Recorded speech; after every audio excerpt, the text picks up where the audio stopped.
পরিশ্রম পরিশ্রম তোমাকে করতেই হবে, কারণ পরিশ্রমই তোমার জীবনে কল্যাণ বয়ে আনতে পারে। জীবনে প্রকৃত সফলতা অর্জন করতে হলে পরিশ্রম ছাড়া কিছুই সম্ভব নয়। ভাগ্য বলতে কিছুই নেই, কারণ ভাগ্য তৈরি করতে হয় কাজের মাধ্যমে। তাই তুমি যেথায় যে অবস্থায় আছো সেখান থেকে শুরু করো। মাত্র 6 মাস লেগে থাকো, সফলতা আসবেই। সৃষ্টিকর্তা মানুষের শক্তি ও বুদ্ধিমত্তা দিয়েছেন পরিশ্রমের জন্য। বিনা পরিশ্রমে কিছুই অর্জন করা যায় না। সফলতা অর্জনের জন্য অলসতা পরিহার করে কঠোর পরিশ্রম করা প্রয়োজন। প্রাচীন কাল থেকে আজ পর্যন্ত যেসব মানুষ সাফল্য অর্জন করেছেন তাদের সকলে কঠোর পরিশ্রম করেছেন। সফলতা অর্জনের মূল ভিত্তি হচ্ছে পরিশ্রম। যে জাতি যত বেশি পরিশ্রমী তারা তত উন্নত।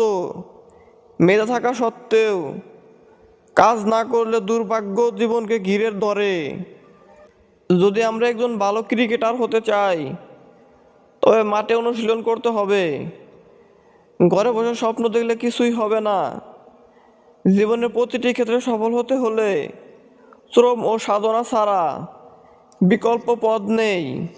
পরিশ্রম করা উচিত সর্বদাই গোপনে, আর নিজের সাফল্যকে উল্লাস করতে দাও সরবে।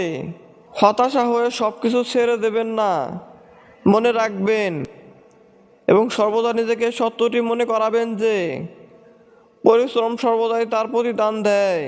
গোটা কয়েক অসৎ লোকের থেকে একজন মাত্র সৎ লোক অনেক বড়। একদল অযোগ্য লোক থেকে একজন যোগ্য লোক অনেক বড়। আর 1000টা অলস লোকের থেকে কেবলমাত্র একজন কর্মঠ লোক অনেক বেশি বড়। কাঙ্ক্ষিত এবং আনন্দময় দিন মানুষের কাছে কখনো নিজে থেকে আসবে না, বরং মানুষকে নিজের পরিশ্রমের বলে এমন দিনের দিকে এগিয়ে যেতে হবে। তোমার মধ্যে যদি আত্মবিশ্বাসের ঘাটতি হয় তবে পরিশ্রমের যাত্রা বাড়িয়ে দেওয়া উচিত। পরিশ্রম মানসিক অবসাদ এবং টেনশন ভুলিয়ে দেয়।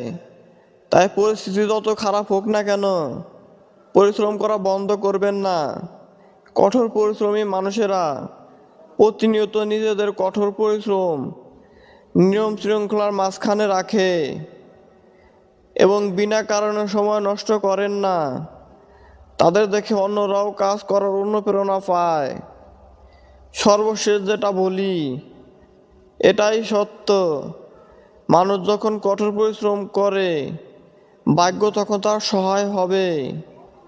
জীবনে চ্যালেঞ্জ থাকবে, এটাই স্বাভাবিক। তাই চ্যালেঞ্জগুলোকে অতিক্রম করেই ভাগ্যকে সহায় করে নিতে হবে। ধন্যবাদ সবাইকে।